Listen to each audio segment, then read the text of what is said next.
if you don't identify with your enemy as a human, it makes it easier to kill them. It makes it easier to torture them. It makes it easier to raid their houses, to blow up their communities without any regard, because you feel that they're less than you, that they're just not humans. And I mean, people would be saying things like, yeah, these people are crazy around here. They're Muslims. They don't even have Jesus, you know, like, what do they know? And shit like that. And then they'd be saying, oh, we should just blow the whole fucking place up. And sorry, hold on. And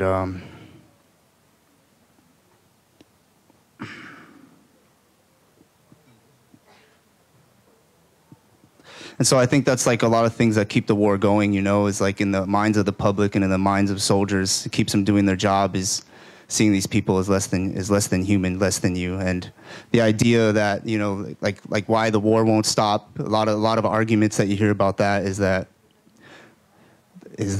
without us there, that these people would go crazy, you know, it'd be total chaos if we weren't there. And the Iraqis don't know what they're doing. They don't know how to govern themselves. And it takes the big white military to come in there and show these people how democracy is. And that right there is a racist idea too.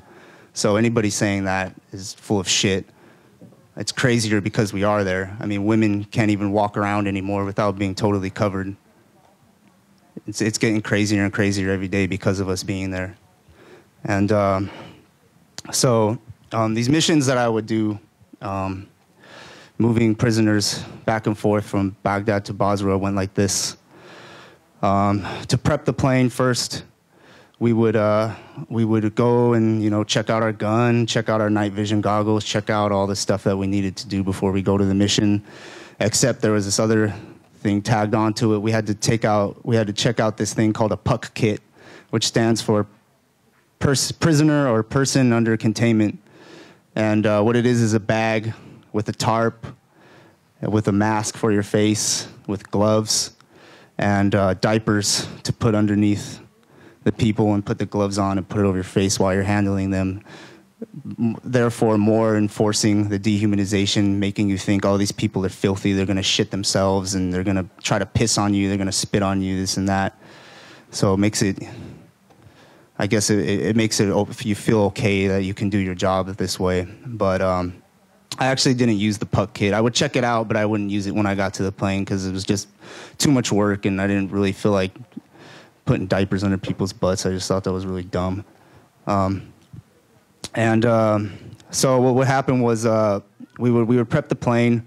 We would take all the seats out. Normally, when you fly people around, you sit them in a seat, and you put a seatbelt under them, and you let them know where the life vests are and all this, and give them a little briefing. But this wasn't the case. We would take all the seats out and just have an empty floor. And so we would take off, and we would get into, we would fly from this was actually from Kuwait.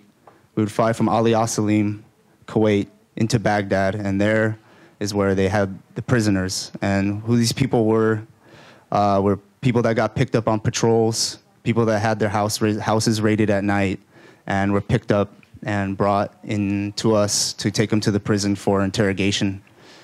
And so what we would do is we would have they would bring about 70 of them per plane. We would do this in like 3 ships, 3 different planes. So you have 70 people on your plane, 70 people on the other plane, 70 people on the other plane, moving 210 prisoners in at a time. And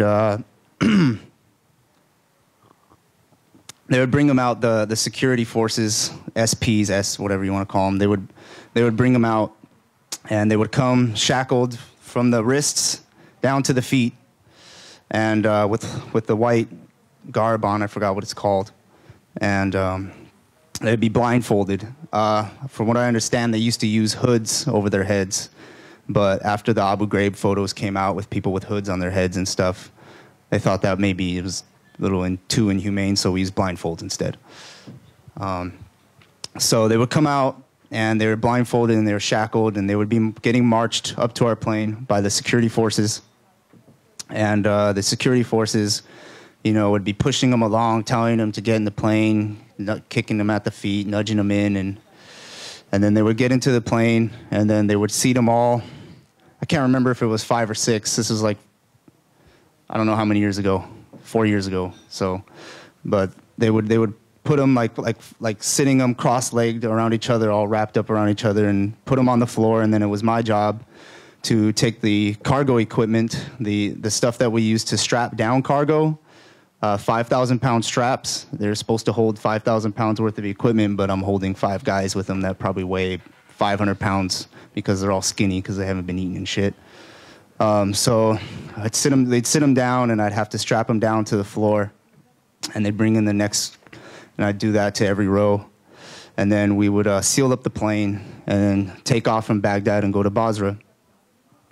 And then in flight, you know, they would be like sitting down, really uncomfortable, trying to shift around and trying to do different things. And then the security forces would get up and go over to them and, you know, yell at them and like push against them and like just be really rough with them and yelling. And there's no interpreters. They're just yelling at them in English. You know, these people don't know what the hell is going on. They can't even see who's talking to them. They just hear somebody, rah, rah, rah, rah, rah, rah. They don't understand that shit. And then they would try to peek under their blindfolds. Well, they didn't have use of their hands, but they would be kind of like looking like this, trying to peek under their blindfolds. And the security forces had one of those tasers with the coils that shoot out, and it had a laser pointer on it so that they can like see their target. And they would shine it in their eyes and like make them think that they were going to shoot them in the face with the taser if they didn't stop doing what they were doing.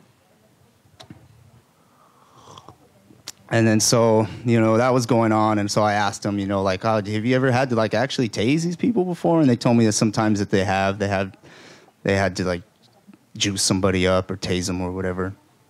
And then I asked them, well, you know, who are these guys? Who are all these guys that we're taking? Are these, you know, are these the insurgents? Are these Iraqi military? What is this? Who are these people? Okay, a taser, apparently a lot of you people don't know. A taser is something that like police or the military or whatever authority figure has, and it shoots electricity out. And basically there's 2 types of tasers. There's a handheld one, and there's the one that I'm talking about with the laser and the coils. And the handheld one will just drop you on the floor. The one with the taser and the coils it'll electrocute you until you lose consciousness or in some cases die. We have actually a lot of cases back in the Bay Area of people getting hit with these things by the police and dying. And it's supposed to be an unlethal way of stopping somebody, but people die from it. Okay.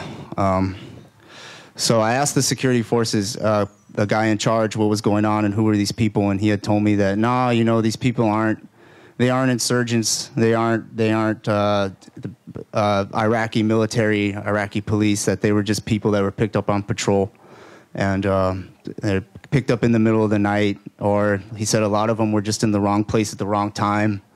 And they get swooped up, and then they put them in the plane. And, you know, they get swooped up out in the public, zip-tied, bags over their head, blindfolded, whatever, get brought to Baghdad, get piled up with a bunch of other people that got picked up out on all the raids, and then we take them and we ship them to the Basra prison to get interrogated. And these are people just like, you know, just like all of you. You're in the middle of your home at night, kicking it with your family, eating dinner or something, or sleeping, and some government people in a uniform come and kick down your door in the middle of the night and take away the men in the house to go get interrogated.